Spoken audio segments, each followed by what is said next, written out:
Welcome to The Explainer. Today, we're diving into something I think a lot of us have experienced, the Phantom Ex. You know, that confusing and honestly really painful situation when someone only seems to want you the second you're gone.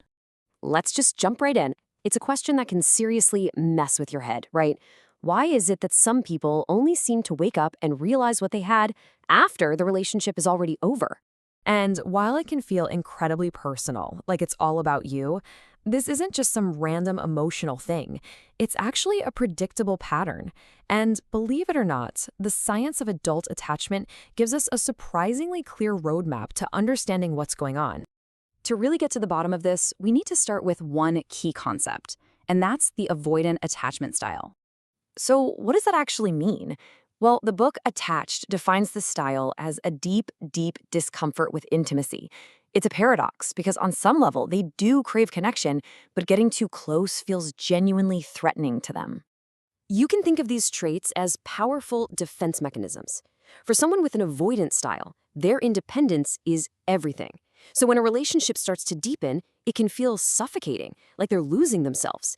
To protect that independence, they unconsciously keep their partners at a distance, and they're always on high alert for anything that even hints at threatening their autonomy. But here's the real conflict. As Dr. Sue Johnson points out, we are biologically hardwired for connection. So for someone with an avoidant style, this creates this constant internal battle.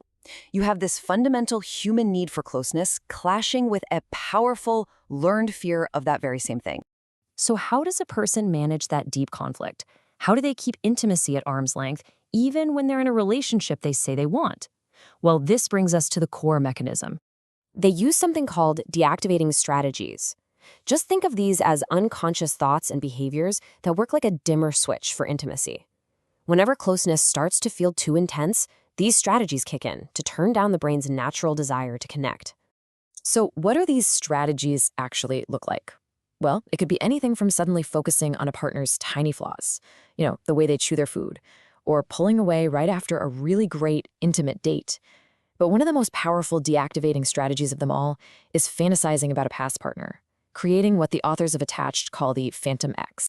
And this table just illustrates the whole dynamic perfectly. Look at this. When a partner is right there, present and available, the deactivating strategies are on full blast. The avoidant person feels trapped, they zero in on flaws, and they create distance. But the second that partner is gone, poof, the threat of intimacy vanishes.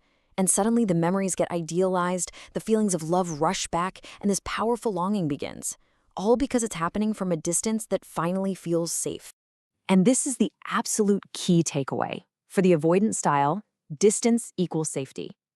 It's only when the perceived threat of a real, close relationship is gone that their genuine, positive feelings for their ex can finally come to the surface without being shut down by all those defense mechanisms. Now, this whole pattern doesn't just happen in a bubble. It often pulls the other partner into this painful, predictable dance that researchers have a name for, the anxious avoidant trap. So here's how that cycle usually plays out. One partner, who often has a more anxious attachment style, starts to seek more closeness and reassurance. The avoidant partner feels this as a threat to their independence and, you guessed it, pulls away. This withdrawal then triggers the anxious partner to pursue even more desperately for that connection, which, of course, only pushes the avoidant partner even further away. And it becomes this vicious, self-perpetuating loop. Each person ends up accidentally confirming the other's deepest fears. The anxious person's fear of abandonment gets confirmed by the avoidant's withdrawal, and the avoidant's fear of being smothered gets confirmed by the anxious person's pursuit.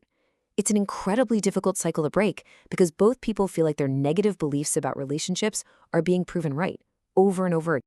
But look, understanding this pattern is the very first step toward changing it. It's not hopeless. So how do we actually break the cycle and get rid of this Phantom Ex for good?